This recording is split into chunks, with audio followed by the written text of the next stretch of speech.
We are having a monetary policy meeting tomorrow. There's a lot of media reports and a lot of speculation about the whole process, because this is the first time India is experiencing something like that. The Bank of England writes this letter almost every month for the last 1 year or so. There are other central banks which also write similar letters. For them, it's not the first time. But in our country, the inflation framework itself is pretty recent. It was instituted in 2016. So the MPC will meet tomorrow and we will prepare a report and we will send it to the government.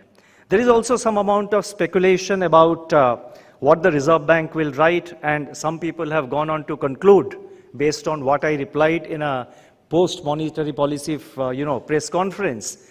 They asked whether the RBI will release it. I said, no, the RBI will not release it. It's for the addressee, the government, to decide and do the needful in this regard. Now, questions have been raised about transparency of monetary policy, transparency of what we are doing. This is such a sensitive bit of information. How can RBI keep it under the wraps? The entire monetary policy framework, which was instituted in 2016, is based on very strong principles of transparency. The minutes of the meeting are released as soon as the meeting is over. The minutes of the meeting, the resolution of the MPC, it gives out what are the decisions and why those decisions have been taken.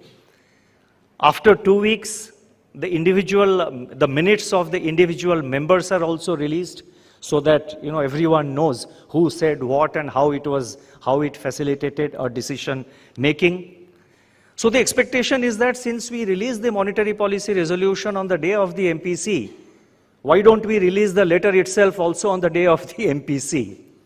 You see, I just want to place before you for consideration, and I would like you and the others who may be listening to this this speech through the RBI YouTube channel. And let me say that the RBI YouTube channel and other social media platforms are also live streaming this for the wider audience, especially from the financial sector.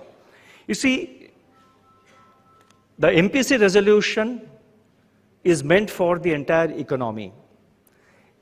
Immediately, the market should know what is the RBI's decision. Citizens of the country should know what is the RBI's decision. Unlike that, the letter in the case of a letter which which the Reserve Bank writes to the government, it's a report sent under a law. I don't have the privilege, the authority, or the luxury to release a letter like this, which is written under the law as per the legal requirement. I don't have the privilege, authority, or the luxury to release it to the media before even the addressee gets it.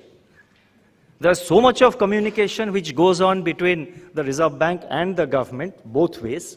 We don't share each and every letter. But that is not to assume that the contents of this letter and the report are going to be perennially, under wraps. They will be available in the public domain at some point. So the limited point that I was making, and I don't want to be defensive about it because that is the legal position. I have no authority to just write a letter to government and then release it to the media. It's not like, in the political space, for example, there are leaders who write a letter to the government and immediately release it to the media. That is for a different purpose. Here, the first right of receiving the letter lies with the government. The addressee should get it first. In due course, sooner than later, it will be out. The Parliament will know about it. The Standing Committee of Parliament will know about it. It will be really, the contents will be known. So it is not as if there is transparency being compromised in any manner. And I want to say it very emphatically that the monetary policy framework instituted in 2016 is a very transparent framework. And the writing of the letter is also very much an essential and fundamental element of that transparency. Nobody is hiding anything from the public, but it's a question of time. And I think it should be seen in that context.